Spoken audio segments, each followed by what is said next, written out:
Hello, আসসালামু আলাইকুম। আমি মোহাম্মদ জাহিদুল ইসলাম চৌধুরী বলছি। আইকন কম্পিউটার টেকনোলজির পক্ষ থেকে আন্তরিক অভিনন্দন।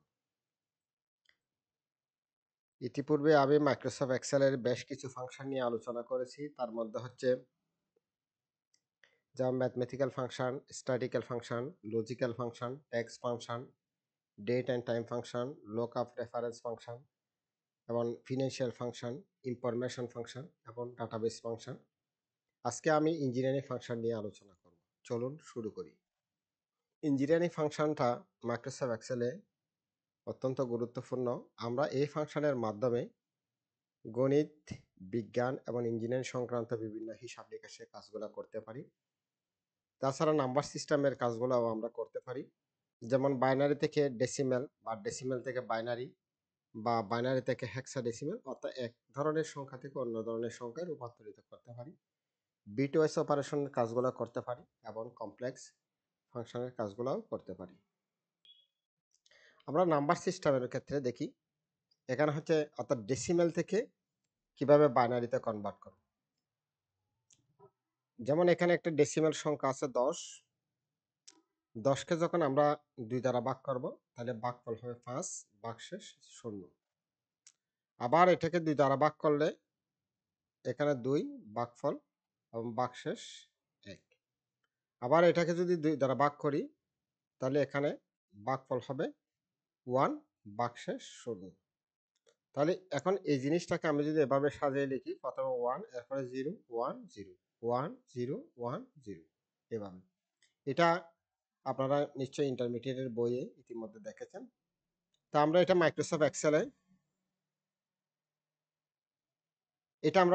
এক্সেলে কিভাবে করব, চলুন শুরু করি। আমরা যদি মাইক্রোসফট এক্সেলে ইকুয়াল টু ডিইসি এভাবে লিখে যদি আমি কিবোর্ড থেকে ট্যাব চাপি, তাহলে এভাবে আসবে। তা আমি এখানে 10 দিলাম, 10 দিয়ে ফার্স্ট ব্র্যাকেট শেষ করে এন্টার দিলাম। তাহলে এটা ডেসিমেল থেকে বাইনারিতে কিন্তু কি হয়ে গেল, রূপান্তরিত হয়ে গেল। অর্থাৎ যে কাজটা আমি এভাবে করছিলাম, ঠিক একই কাজ আমি মাইক্রোসফট এক্সেলের মধ্যে এভাবে করতে পারি। ঠিক আছে, এখন আমরা মাইক্রোসফট এক্সেলে ডেসিমেল থেকে বাইনারিতে রূপান্তরিত করেছি। এখন আবার বাইনারি থেকে ডেসিমেলে কিভাবে রূপান্তরিত করেছি, ঠিক একইভাবে আমরা এখানে বাইনারি লিখতেছি। বাইনারি লিখে যদি আমি এখানে আমাদের একটা সাজেস্ট দিচ্ছে, তো এখান থেকে আমি যদি ট্যাব চাপি কিবোর্ড থেকে, এভাবে সবটা হয়ে যাবে, আর লিখতে হবে না টাইপ করে। তাহলে এখন আমি যদি 1010 এভাবে দিয়ে যদি ফার্স্ট ব্র্যাকেট শেষ করে এন্টার দিই, তাহলে আমাকে এখানে 10 দেখাচ্ছে। ঠিক আছে, ঠিক তদ্রূপ ভাবে এখানে আমরা যদি, অর্থাৎ এটা বাইনারি থেকে দশমিকে রূপান্তরিত করেছি, আবার হেক্সাডেসিমাল থেকে দশমিকে রূপান্তরিত করব। তাহলে এখানে প্রথমে আমরা ইকুয়াল টু দিব, প্রত্যেক ফাংশনের শুরুতে ইকুয়াল টু দিতে হয়। এখানে হেক্সাডেসিমাল লিখে যদি আমি ট্যাব দিই, দেওয়ার পরে এখানে হেক্সাডেসিমাল ভ্যালুটা দিলাম, অর্থাৎ এখানে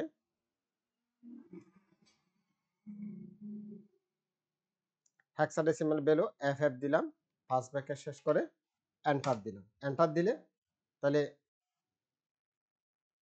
অর্থাৎ এখানে হেক্সাডেসিমাল থেকে কিন্তু বাইনারিতে দেখাচ্ছে। তা আমি যদি হেক্সাডেসিমাল থেকে বাইনারিতে না দেখে যদি আমি যদি এটা এই এখানে কি করে দিই, অর্থাৎ ডেসিমেল লিখে দিই, এখানে ডেসিমেল লিখে দিই, অর্থাৎ ডেসিমেল, তাহলে এখানে এন্টার দিলে কিন্তু এখানে, ঠিক আছে, অর্থাৎ এটা হচ্ছে হেক্সাডেসিমেল থেকে দশমিকে রূপান্তর। ঠিক আছে, আবার এখানে আছে দশমিক থেকে হেক্সাডেসিমেলে রূপান্তর। তাহলে দশমিক থেকে যদি হেক্সাডেসিমেলে রূপান্তরিত করতে হয়, তাহলে প্রথমে ডেসিমেল দিব, ডেসিমেল দেওয়ার পরে এখানে হেক্সাডেসিমেল এই কিবোর্ড থেকে ডাউন এরো চেপে আমি নিচের দিকে নামবো, এরপরে ট্যাব চাপবো, ট্যাব চেপে আমি এখানে 255 দিলাম, তারপরে ফার্স্ট ব্র্যাকেট শেষ করে এন্টার দিলাম। তাহলে এখানে FF অর্থাৎ হেক্সাডেসিমেল ভ্যালু দেখাচ্ছে। তাহলে ঠিক এভাবে আমরা কাজগুলো করতে পারি। এরপরে আরো আছে এখানে, যেমন কমপ্লেক্স নাম্বার, বাস্তব এবং কাল্পনিক সংখ্যাকে জটিল সংখ্যা হিসাবে কিভাবে আমরা তৈরি করব। এটার জন্য এখানে একটা ফাংশন আছে, যেটা হচ্ছে নাম হচ্ছে কমপ্লেক্স। ফার্স্ট ব্র্যাকেট দিয়ে আমি রিয়েল নাম্বার দিব, রিয়েল নাম্বার এখানে 3 দিলাম, রিয়েল নাম্বার 3 দিলাম, এখানে এরপরে ইউনিয়ন অপারেটর দিলাম 4 দিব, এরপরে এখানে আই অথবা যে কোনোটা দিতে পারি, ঠিক আছে। তাহলে আমি এখানে বা দিলাম, ঠিক আছে, বা আইও দিতে পারি, আই দিতে পারি অথবা দিতে পারি। ফার্স্ট ব্র্যাকেট শেষ,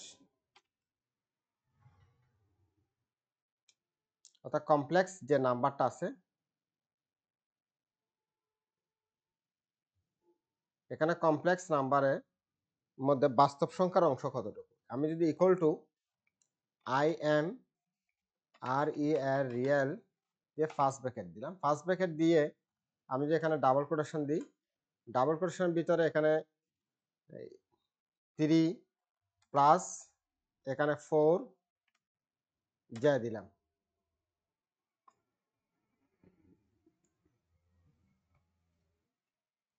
ফার্স্ট ব্র্যাকেট শেষ করে যদি আমি এন্টার দিই, অর্থাৎ এখানে আই বা যে কোনোটা দিতে পারি, ফার্স্ট ব্র্যাকেট শেষ করে যদি এন্টার দিই তাহলে এখানে 3 দেখাচ্ছে। এখানে ইকুয়াল টু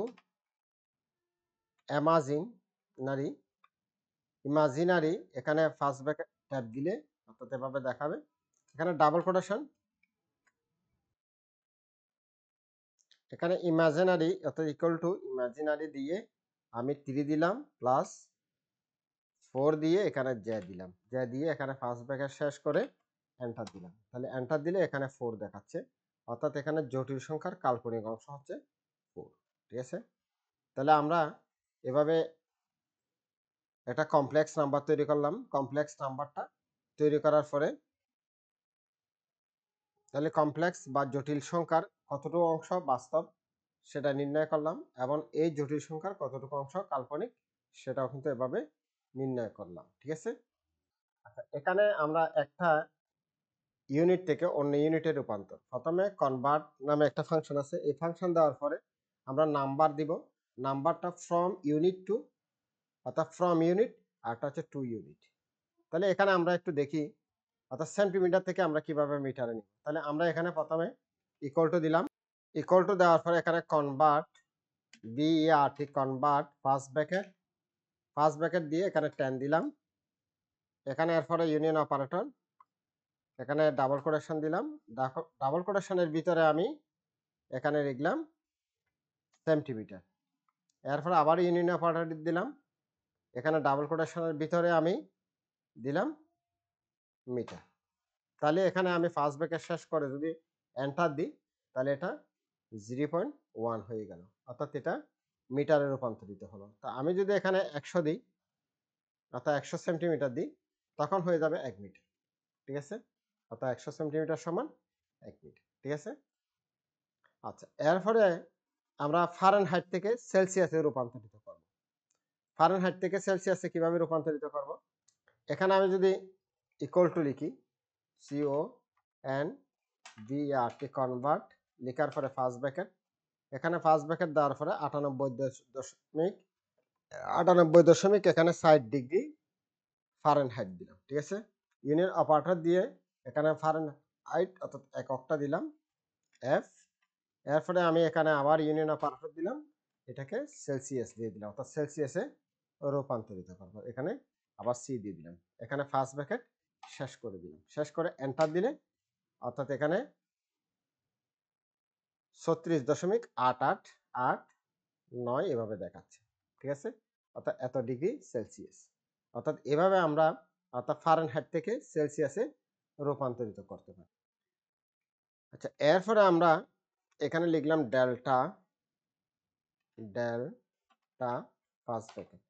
ফার্স্ট ব্র্যাকেট দেওয়ার পরে এখানে 5 আবার 5 দিলাম, অর্থাৎ ইউনিয়ন অপারেটর দিয়ে আবার 5 দিলাম। তাহলে 5 দেওয়ার পরে এন্টার দিলে তাহলে এখানে দেখেন দুটি সংখ্যা যদি সমান হয় তাহলে 1 রিটার্ন করবে, আর যদি সমান না হয় আদারওয়াইজ এটা 0 রিটার্ন করবে। তাহলে এখানে দুটোটা 5 সেজন্য 1 রিটার্ন করতেছে। আচ্ছা, আমি যদি এখানে একটা 6 করে দিই তাহলে এটা 0 দেখাচ্ছে, অথবা আমি যদি এটাকে বড় করে দিই, এটাকে 9 করে দিই তাহলে তাও কিন্তু 0 দেখাচ্ছে। তাহলে দুটো সংখ্যা যদি সমান হয় তাহলে 1 দেখাবে, অন্যথায় রিটার্ন করবে 0, ঠিক আছে। ভিডিওটি যদি ভালো লেগে থাকে অবশ্যই লাইক কমেন্ট শেয়ার করুন। পরবর্তী ভিডিও পাওয়ার জন্য আমার চ্যানেলটি সাবস্ক্রাইব করে রাখুন, পাশে থাকা বেল বাটনে ক্লিক করুন। সবাইকে ধন্যবাদ। আসসালামু আলাইকুম।